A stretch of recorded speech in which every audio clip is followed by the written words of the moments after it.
Now, Babette, what I want to do is I want to move on to a segment, as you know, that we like to call the trade-off segment. So I'm going to give you two options. They're not always opposites, just kind of different paths. There's no right answer. Just go based off of your instinct. The first option, Baba, is very clear-cut. Would you rather have unlimited options, or would you rather have a limited amount of options in your choices? I don't mind having more options because sometimes I do struggle. Yeah, sometimes I do struggle in little things. For example, having to buy some clothing item or choosing a hotel to stay in, for example, or those type of things. And I wish that somebody already decided for me and it comes through. But in general, in bigger thing, I think I always kind of felt comfortable. If there is an option, I would settle with the good enough. I wouldn't kind of care much that it had to be the best. Once we were visiting, me and a friend of mine, Morocco, and there was this tile maker. There were Moroccan tiles they were making.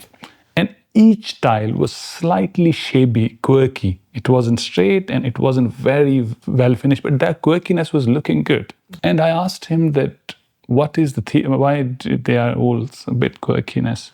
Why they're not straight, flat, and finished 100%? But of course, that was making a good, nice design of them, and they were selling well.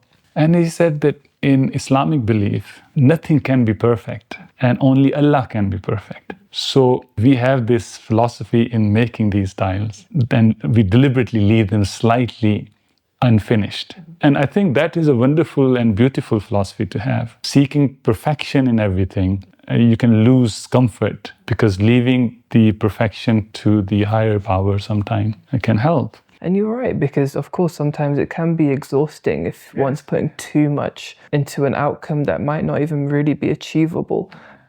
And that leads quite nicely into the second part of the segment that I had, which is, when it comes to choices, Baba, would you rather spend hours researching the best choice? So knowing that as a result that might reduce regret, but it can be quite exhausting, or making a quick kind of good enough choice, but you might eventually kind of have that feeling and wonder of, what if I'd made like a better choice further down the line? What if should never, that's something through this spot preaching, that what if should not be left out anyway. So even if you've taken a choice from the first thing you saw or first person you met, or my marriage was like that as well. It was the first one, and even somebody suggested. So I never regretted that, and neither anything else in my life. But in making choices, deliberation and going through the process and trying to understand yourself, and especially depending on the choice, which choices, if it is just buying a shirt or a shoes, so sometimes I spend months, because I have enough time, I don't need something, but I'm just checking, okay, if something I like, I will buy it. Others, I need something tomorrow, then I'll go and buy the first thing. That's how the choices I have made. But having some idea about yourself, depending on the choice, again, for example, career choice, if it is, or choosing a certain ideology, a political party, or looking for a partner, those are bigger choices, and one should take time and understand. And at the same time, remember that the perfection never happens. Perfection never happens, because life is a bundle of chances. So your choice, whatever deliberation you have done, can go here or there. So remember that. But whatever is in your control, whatever deliberation you can do that.